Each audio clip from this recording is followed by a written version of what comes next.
Good afternoon, everyone. Myself, Mayuri Burade Mansinghani, and I've completed my BCom LLB and CS and teaching law from last 10 years. Coming to the subject, अभी साल में 3 attempt हो गए as we all know. तो सब कौन सा attempt plan कर रहे हैं? सितंबर, जैन, सितंबर, दोनों सितंबर. ओके, सो सारे सितंबर वाले हैं. चालू अभी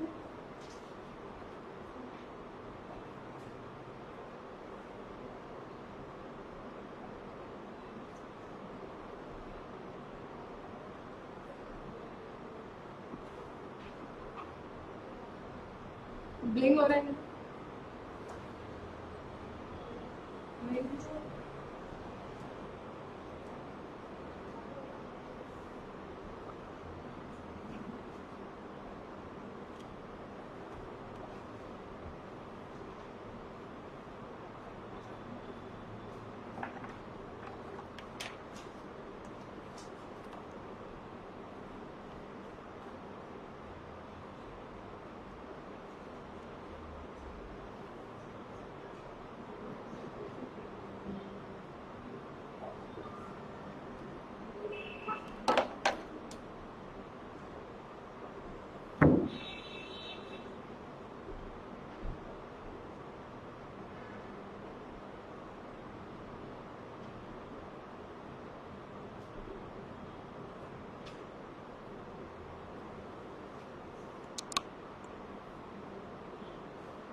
चलो, स्क्रीन दिख रहा है सबको? होगा वो और क्लियर होगा. Now let's talk about CA Foundation Law. As we know, there is a huge amendment in the syllabus. पता होगा तुमको. पहले लॉ के साथ साथ BCR यानी कि बिजनेस कम्युनिकेशन एंड रिपोर्टिंग के कंबाइंड था 40 मार्क के लिए. वो सिलेबस हटा के अभी कॉन्ट्रैक्ट एक्ट को एक्सटेंड करवा दिया गया है, plus negotiable instrument act add भी करवा दिया गया. सो अगर सिलेबस में क्या है, अगर ऐसा जानना है तो सबसे पहले तो आता है आपका इंडियन कॉन्ट्रैक्ट एक्ट. आधा मॉड्यूल इसमें जाता है, क्योंकि जितने सेक्शंस थे ना, टोटल कितने सेक्शंस थे कॉन्ट्रैक्ट एक्ट में? 238. उसमें से कुछ ओमिट हो चुके ऑब्वियसली. तो ये पूरा का पूरा सिलेबस अभी फाउंडेशन में डाल दिया गया है. पहले 2 पार्ट में था, थोड़ा फाउंडेशन में था एंड थोड़ा इंटर में था. Next is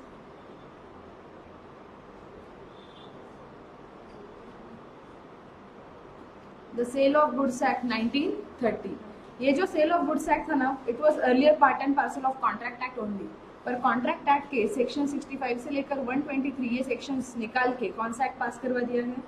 cell of goods act. तीसरा एक्ट आता है आपका इंडियन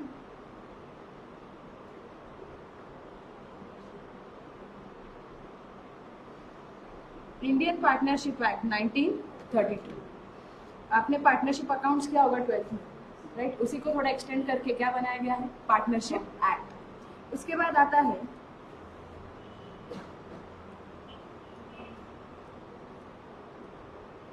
कंपनीज एक्ट 2013. पूरा नहीं है, आपको सिर्फ पहले 10 सेक्शन है. आपको companies act, CA foundation, CA inter and CA final, ऐसे 3 लेवल्स में डिवाइड किया गया है. पहले 10 सेक्शंस फाउंडेशन में है, फिर सेक्शन 148 तक आपको इंटर में है, और उसके बाद का जो भी सिलेबस है वो आपको फाइनल में है. बट फाइनल में अभी लॉ, सीए फाइनल के सिलेबस में लॉ भी ऑप्शनल हो चुका है, तो आप चूज कर सकते हो.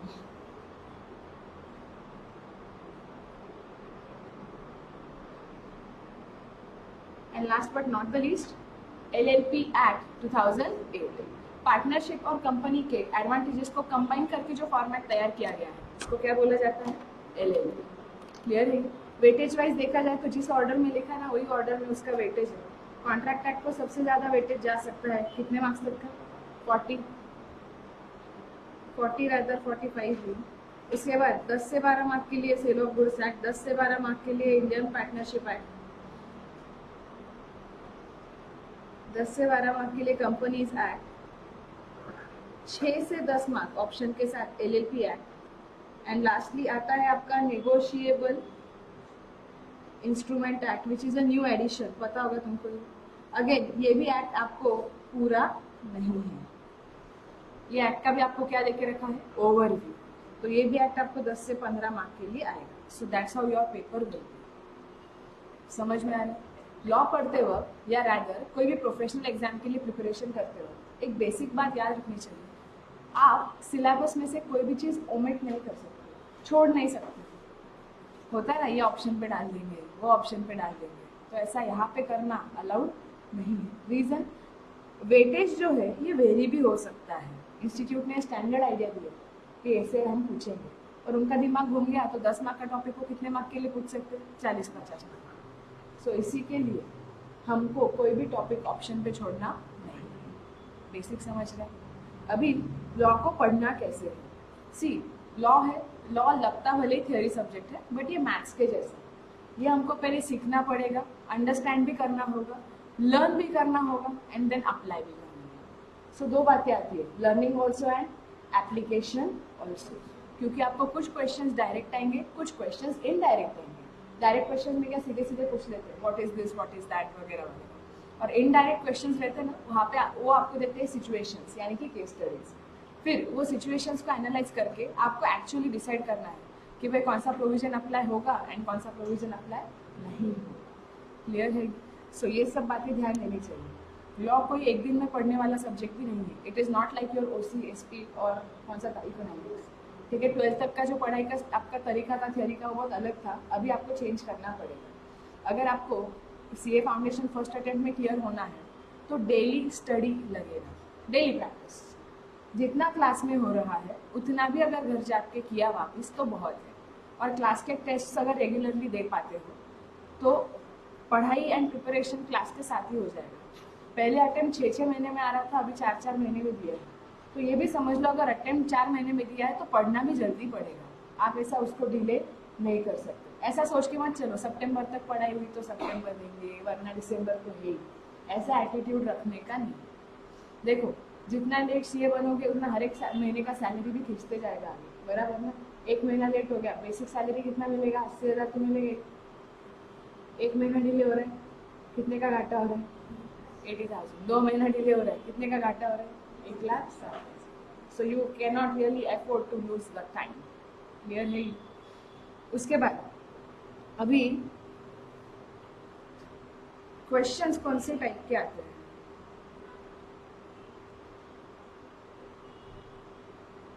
और basically how to write a paper.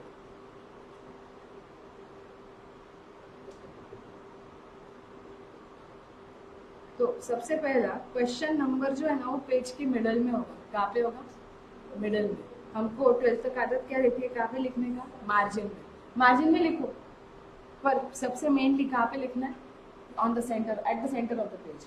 Reason, अभी क्या होता है, आप जब बड़ा पेपर लिखते हो इसका आंसर शीट बहुत मोटा आता है, प्रोफेशनल एग्जाम 38 पेजेस का, तो वो रोल होते जाते हैं।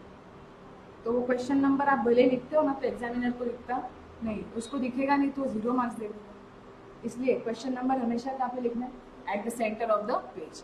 ये कोई हमारे क्लास के गाइडलाइंस नहीं है, these are the guidelines which are given by ICAR, institute ने दिया हुआ है। 2019 में जर्नल पब्लिश किया था, उसने उन्होंने एक्चुअली बोल दिया है कि आंसर कैसे लिखना है।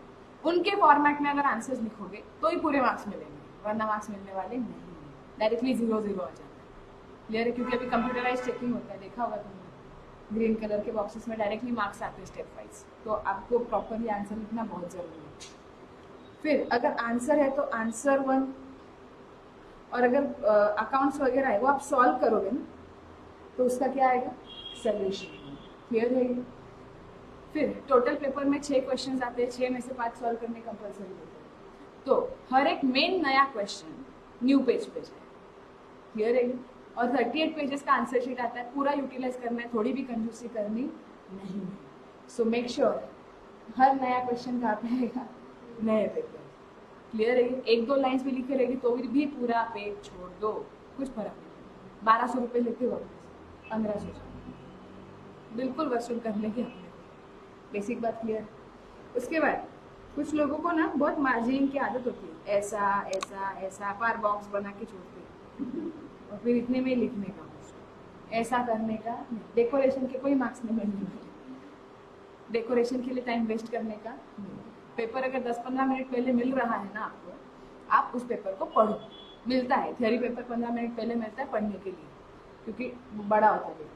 तो वो 15 मिनट अगर आपको मिल रहे हैं ना, तो 15 मिनट में आप ये डिसाइड कर लो कि आपको कौन सा क्वेश्चन पहले लिखना है, क्योंकि हर वो जो उनका सीक्वेंस है वो सीक्वेंस हमको फॉलो करना ज़रूरी नहीं है। हम चाहे तो क्वेश्चन 6 भी पहले लिख सकते हैं। तो देख लो कि जितने भी गिवन क्वेश्चन है उनमें से आपको बेस्ट कौन सा है। First impression is the last impression. पहला क्वेश्चन जैसे लिखोगे ना, आपका टोन सेट हो जाता है पेपर में, तो उधर ही एग्जामिनर इंप्रेस हो गया ना, तो वही सोच के आपका पेपर आगे का भी चेक करे। फिर आगे आपकी थोड़ी सी गड़बड़ हो गई तो भी चले, पर स्टार्टिंग में आंसर से एकदम प्रॉपर चाहिए। क्लियर है? उसके बाद अभी टाइप्स ऑफ क्वेश्चंस कैसे आते हैं।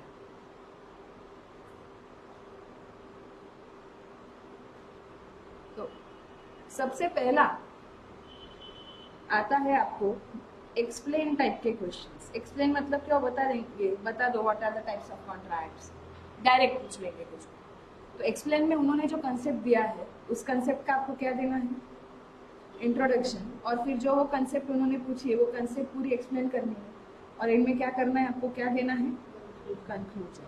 क्लियर है? सेकेंड टाइप का क्वेश्चन आता है comment type of question. For example, contract with minor is void at initio, और आगे बोलेंगे कमेंट। जब भी कमेंट क्वेश्चन देते हैं तो कमेंट क्वेश्चन का जो स्टेटमेंट है वो लिखना जरूरी है, और वो स्टेटमेंट के बाद आप लिखोगे आई एग्री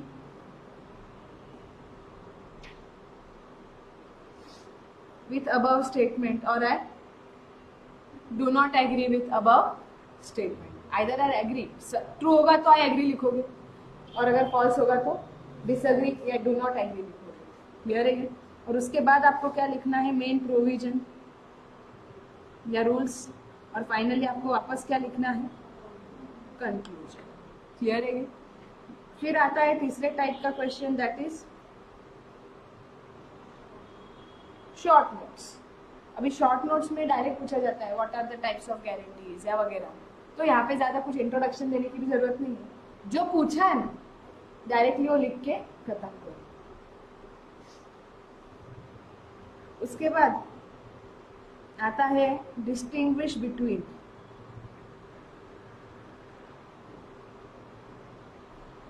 अभी आपको 12th तक आदत होगी कि आप वो जो बेसिस के जो हेडर्स थे वो यहाँ पे मार्जिन में देते रहोगे, बराबर, पर यहाँ पे मार्जिन में देने हैं क्या, आप यहाँ पे दोगे eight the centre of the page. वापस कहाँ पे दोगे, centre of the page. And finally आते हैं आपको केस स्टडीज, या फिर आते हैं आप उसको बोल दो प्रैक्टिकल क्वेश्चंस। प्रैक्टिकल क्वेश्चंस में आपको सबसे पहले लिखना है फैक्ट्स ऑफ द केस। क्या लिखना है, क्वेश्चन में कुछ ऐसे पॉइंटर्स होते हैं जिससे ना हमको पता चलता है कि एक्चुअली कौन सी प्रोविजन पूछी है, तो वो क्या बन गया आपका, फैक्ट्स ऑफ द केस। तो वो पॉइंट्स एज इट इज लिखो या फिर थोड़े खुद के वर्ड्स में लिखे तो भी चलेगा। फिर आपको लिखना है provisions and explanation.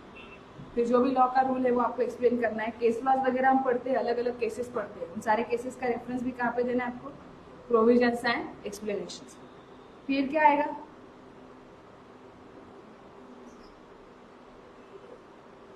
Analysis of the case. ये जो प्रोविजन लिखा हमने ये ऊपर अप्लाई हो रहा है कि नहीं हो रहा है, हो रहा है तो क्यों हो रहा है, नहीं हो रहा है तो क्यों नहीं हो रहा है, उसका सारा जस्टिफिकेशन, मतलब ही क्या, analysis of the case. And finally क्या आएगा, एक दो लाइन में कंक्लूजन, अप्लाई हुआ कि नहीं। साइंस के एक्सपेरिमेंट जैसे लिखना। समझ आ गया? सो ये है various types of questions that can be asked in the examination. Clear है? अभी पढ़ते वक्त कैसे पढ़ना है, तो यहाँ पे जब भी हम सिखाएंगे तो कहाँ से सिखाने वाले, वैसे भी मॉड्यूल से। मॉड्यूल छोड़ना नहीं है। मॉड्यूल जब मेरे साथ यहाँ पे एक बार खत्म हो जाएगा, दूसरी बार हम जब नोटबुक में जो भी लिखते हैं उतना भी लर्न किया तो भी सफिशिएंट है फॉर एग्जामिनेशन। क्लियर है? और उसके बाद क्लास की तरफ से आपको नोट्स मिलते हैं, उन नोट्स का नाम है ब्रेन टीजर्स। इसमें है अब तक आए हुए क्वेश्चंस एंड आंसर्स एग्जाम में। तो मॉड्यूल के बाद क्या देखना है, नोटबुक। नोटबुक के बाद सीधे क्या देखने हैं, ब्रेन टीजर्स। अगर नोटबुक भी ढंग से पढ़ लिया तो भी पूरे ब्रेन टीजर्स सॉल्व करके आ जाए। समझ में आया? And this should be a daily practice. आज से ही घर पे आदत डालो कि घर पे कम से कम लॉ के 5 से 10 क्वेश्चंस लिख के देखने हैं। कितने सकते हैं, कितने क्वेश्चंस लिख के देखने हैं? 5 से 10। जब भी सिखाना चालू हो जाए, हम यहाँ पे जब पढ़ेंगे तो उसके साथ साथ क्वेश्चन आंसर्स भी कवर करें। तो जो यहाँ पे डिस्कस हो रहे हैं वो घर पे जाके पढ़ के लर्न करके लिख के देखने का रिस्पॉन्सिबिलिटी तुम्हारा। अगर सक्सेस चाहिए ना तो दोनों साइड से 100% चाहिए। जब वो 200% होगा ना तब जाके 100% हो जाएगा। मैं मेरे हिसाब से पूरा कंप्लीट करूँगी यहाँ, और उतना तुमसे आना भी ज़रूरी है। मैं यहाँ पे पूरा जोश डाल रही हूँ, अगर तुम घर पे जाके कुछ नहीं कर रहे हो तो फिर सारी मेहनत वेस्ट, टोटली वेस्ट। क्लियर है? क्योंकि मेमोरी है, 1-1.5 महीने बाद अगर एग्जाम पढ़ने को लिया ना तो कुछ याद भी नहीं आएगा, भूल जाते हैं ना। रोज 10% मेमोरी लॉस होता है साइंटिफिकली। तो अगर 1-1.5 महीने बाद अगर ऐसा डायरेक्ट टॉपिक खोल के देखा तो ऐसे लगा ये कब पढ़ा था, ये कुछ भी तो ढंग से याद नहीं आया। हाँ, लेक्चर्स रिकॉर्ड होते हैं, सब होता है, पर मुझे पता है वो कितने लोग रिकॉर्डिंग देखते हैं और कितने लोग नहीं देखते। इतने आलसी रहते हैं ना, इतने आलसी रहते हैं ना। बोला ना कि रिकॉर्डिंग देख के आना, तो भी नहीं देख के आएंगे, गारंटी नहीं। क्यों? ऑब्वियसली वो टीवी देखने जैसा है, कब तक ध्यान है कब तक ध्यान नहीं, इसका कुछ गारंटी क्या उसमें नहीं। और वैसे पढ़ाई होती भी नहीं, पढ़ाई ऐसे ही हो। क्लियर है? सी में CS, these are not the games of skill, these are the games of practice. सिर्फ होशियार लोग ही करेंगे ऐसा नहीं, ऐसा होता तो टॉपर्स ही बैठे रहते। लेकिन it's a game of practice. जो डेली प्रैक्टिस करेगा, जो डेली पढ़ेगा, उसी को सक्सेस मिलेगा। क्लियर है? कोई रॉकेट साइंस नहीं और इसके पीछे। समझ में आ रही है? कमिंग टू लॉ, सुना होगा ये word. What is law? What is law?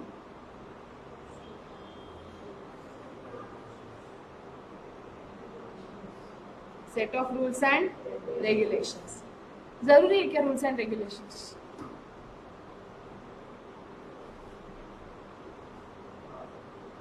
जरूरी है कि नहीं? डेफिनेटली है, वरना कंट्री में कुछ भी होगा आजकल। कोई भी किसी का मर्डर कर देगा, कोई भी किसी की चोरियां कर लेगा, कुछ भी होने लग जाएगा ना।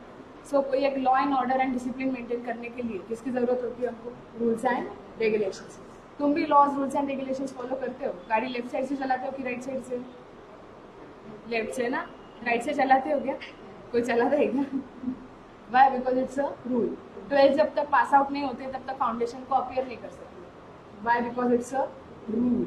So in short, in day-to-day life, we are surrounded by laws, rules and regulations. अब ये laws कहाँ से आए इंडिया में? तो in olden India we had this system called a barter system. सुना होगा तुमने? गुड्स के बदले में गुड्स एक्सचेंज होते थे। अभी तब तक लाइफ बहुत सॉर्टेड थी, क्योंकि लोग है ना अपनी जरूरतों के लिए एक दूसरे के ऊपर डिपेंडेंट थे, तो अच्छे से बिहेव करते थे। धीरे धीरे टायर्स का इन्वेंशन हुआ, उसके बाद चलन यानी कि करेंसी आया मार्केट में। जब ये दो चीजें आई तो ट्रैवल शुरू हुआ। ट्रैवल शुरू होने के बाद शुरू हो गया trade. What do you mean by trade? Buying and selling of goods and services. और जब ट्रेड शुरू हो गया, पैसा आ गया मार्केट में, तो झगड़े भी शुरू हो गए। अब यार ये झगड़े सॉल्व करने के लिए जाए कहाँ पे? So in India we had this system, olden system called the panchayat system. सुना होगा? हर एक विलेज के अपने कायदे कानून थे, कुछ भी अपने अपने रूल्स बनाते थे। बहुत डिस्क्रिमिनेशन था, कोई एक जगह एक चीज सही थी, वही चीज दूसरी जगह गलत भी थी। तो बेसिकली इंडिया में कोई सेंट्रलाइज सिस्टम नहीं थी। ये बात समझ में आई ब्रिटिश लोगों को, क्योंकि तब तक ब्रिटिश लोगों का राज आ चुका था। तो उन्होंने बोला नहीं यार, इंडिया में एक सेंट्रलाइज सिस्टम चाहिए। तो आज जो भी आप कोर्ट सिस्टम देखते हो, 3 लेवल पे आज कोर्ट्स है इंडिया में। कौन से 3 levels? District court, high court and the supreme court. ये पूरा सिस्टम इंडिया में किसने एस्टेब्लिश किया? ब्रिटिश लोगों ने। सो ऑब्वियसली बिफोर इंडिपेंडेंस कब मिला हमको? 1947 में। उसके पहले के लॉज, रूल्स एंड रेगुलेशंस ये भी किसने बनाए? ब्रिटिशर्स। क्लियर है? 1947 में फ्रीडम मिला, फ्रीडम तो मिल गया, बट हमारा लीगल सिस्टम वापस लावारिस हो गया। रीजन? लॉ बनाने वाले चले गए। That is when doctor Baba Saheb Ambedkar, सुना हो, उन्होंने डिसाइड किया कि नहीं, इंडिया का खुद का रूल बुक तैयार करते हैं। And that is when he wrote the book constitution. सुना होगा तुमने? बहुत बड़ा बुक है, 3,500 पेजेस का handwritten constitution, which broadly defines the framework of India and things as to what is allowed in India and what is not allowed in India. So आज भी अगर कोई लॉ पास करना है तो सबसे पहले क्या चेक करना पड़ता है कि कॉन्स्टिट्यूशन के हिसाब से चलेगा कि नहीं चलेगा। फिर काफी बार नहीं भी चलता है, बट हाँ जस्टिफाइबल लगता है, तो कॉन्स्टिट्यूशन को अमेंड यानी कि चेंज भी करते हैं। अब तक कुछ 106 बार वो कॉन्स्टिट्यूशन चेंज भी हो चुका है। क्लियर है? सो अगर आज लॉ पास करना है तो क्या होता है? सबसे पहले बनाए जाते हैं वर्किंग कमिटीज। फिर ये वर्किंग कमिटीज प्रिपेयर करेंगे बिल, फिर ये बिल चेक किया जाएगा कॉन्स्टिट्यूशन के हिसाब से अलाउड है कि नहीं है। अलाउड होगा तो ये बिल आगे आएगा पार्लियामेंट। पार्लियामेंट को ही हम लीगल लैंग्वेज में बोलते हैं एग्जीक्यूटिव, क्या बोलते हैं, सॉरी, लेजिस्लेचर।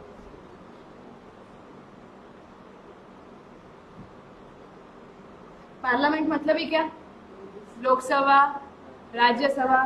फिर यहाँ पे इस पे लिया जाएगा वो बिल के ऊपर वोटिंग, और अगर majority of the votes favour में आ गए तो हम क्या बोल देंगे, बिल हो गया पास। पर इसके ऊपर फिर साइन करेंगे president of India. Who is president of India? Draupadi Murmu. वो इस बिल के ऊपर सिग्नेचर करेंगे। जिस दिन प्रेसिडेंट ने सिग्नेचर कर दिया ना, उस दिन वो कानून इंडिया में अप्लाई हो गया या लागू हो गया, ऐसा माना जाता है। फिर लॉ को डे टू डे बेसिस पे इम्प्लीमेंट भी करना चाहिए ना, तो इम्प्लीमेंट कौन करता है, एग्जीक्यूटिव। एग्जीक्यूटिव मतलब ही कौन, सेंट्रल गवर्नमेंट। सेंट्रल गवर्नमेंट को कौन चलाता है, रूलिंग पार्टी। फिलहाल कौन है रूलिंग पार्टी, बीजेपी। हाँ वही आएंगे आगे भी। फिर स्पोक्स पर्सन कौन, मोदी सर। बस सारा काम मोदी सर खुद करते हैं क्या? फिर काम जो है वो अलग अलग अथॉरिटीज में बांट दिया ना, तुम संभाल लो। एमसीए सुना है क्या, ministry of corporate affairs. SEBI सुना है, SEBI, securities exchange board of India. ROC, registrar of companies. Income tax department तो सुना ही होगा। इलेक्ट्रिसिटी बोर्ड सुना होगा। पोस्टल डिपार्टमेंट सुने होंगे। Railway administration. तो basically work has been delegated to various authorities. Problem क्या है ना, जिस हिसाब से लॉ बनता है उस हिसाब से समझता है नहीं, इंटरप्रिटेशन प्रॉब्लम्स होती है। सो डिस्प्यूट्स यानी कि झगड़े हो जाते हैं लोगों के पास, लोगों के साथ एक दूसरे से। तो झगड़े सॉल्व करने को हम कहाँ पे जाते हैं, court system. India has adopted 3 tyre judiciary system. So basic court कौन सा इंडिया में, डिस्ट्रिक्ट। चैलेंज करना होगा तो हाई कोर्ट, और उसका भी डिसीजन चैलेंज करना है तो supreme court. And supreme court का डिसीजन क्या माना जाता है, फाइनल एंड बाइंडिंग। क्लियर है? So this is the system of India. अगर ये लिखा नहीं है तो प्लीज लिखो।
ये लिखे हुआ है।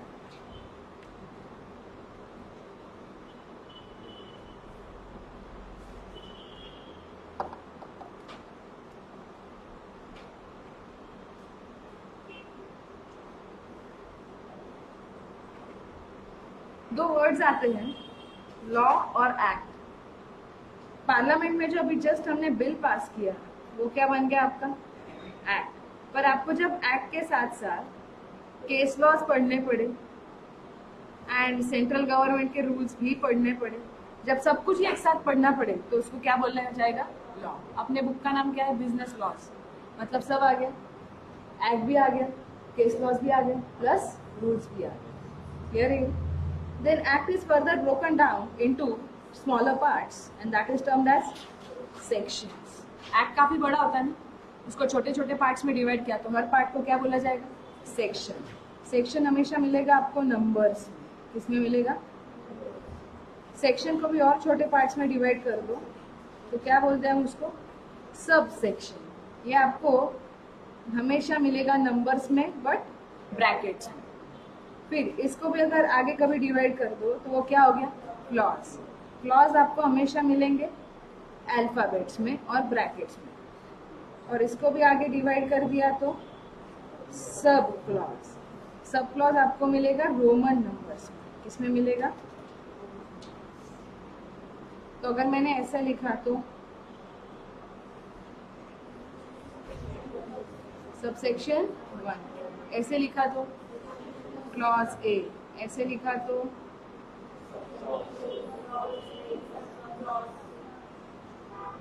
Section 2 clause A, sub clause 2। पढ़ते आ रहा है ये?